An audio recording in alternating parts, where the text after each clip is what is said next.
bilka hore ayay ahayd markii laga saaray guri weyn oo deganaayeen in ka badan 500 oo qoys oo Soomaali ah oo ku yaala xaafadda Soomaalidu ku badan tahay ee Balfeel ayaa haddana waxaa soo baxayo digniino kale oo ku saabsan in Soomaalida laga saari doono 50 guri oo kale oo isugu jira goobo ganacsi iyo hoy sida uu qoray mid ka mid ah wargeysyada ka soo baxo wadankani Koonfur Afrika.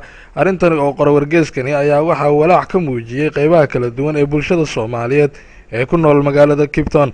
qaar ka mid ah waxgaradka magaalada ayaa ka warbixiyay dhibaatada ka dhalan karto haddii ay sii socoto arrintani, iyagoona ka codsaday dowladda wadankani Koonfur Afrika iyo hay-adaha daneeya arrimaha qaxootiga inay wax ka qabtaan cabashadooda. rag iyo haweenba leh kaas oo ganacsi badan iyo business badan ka dhex jaray, Soomaaliduna hanti aad u badan ay dhex dhigatay, ayaa si dadban layidhi muddo gaaban ugu guuro wixiga aniga iskale anbaa gadhay ka guura bannaanka taga.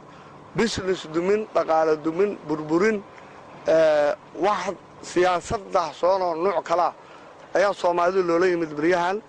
waxaan ahay hooyo Soomaaliyeed South Africana 16 sano joogtay, ganacsato ah. waxaa dhacday baryaha kan inay niyishada ku soo qoriyaan South Africa ee guriyahooda dhan inay naga saari doonaan. sidaan hadda aragnay afafaalaheeda 2 guri bay naga saareen oo waaweyn, inta kaleetana waa u soo socdaan. waxaan ka codsanaynaa dowladda South Africa iyo dowladeennaba inay arrintaas ka wada hadlaan.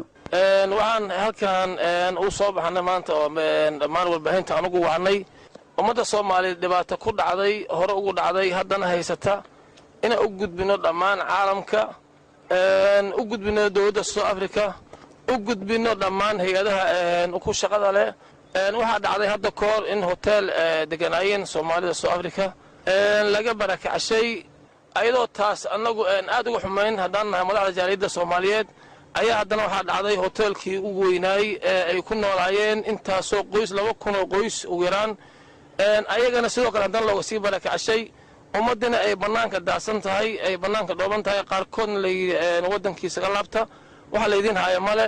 markaan dacwadno hay-adaha u sheegno ku shaqada leh, waxaa dhacday haddana hadda mar saddexaad inay soo noqoto tiyoo kale. haddana ay dhacday 50 guri oo Soomaalidu ku deganayd, haddana layidhi wakhtiga ugu dhaqsiyaa badan ugu dhawaad ka baxaysaan layidhi.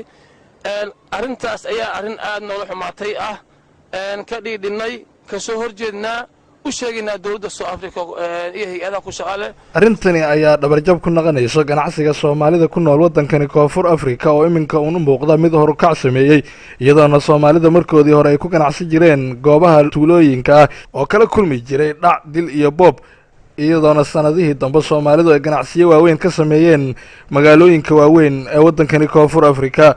Ismaaciil Cabdulla Sabriye, Universal TV, Cape Town.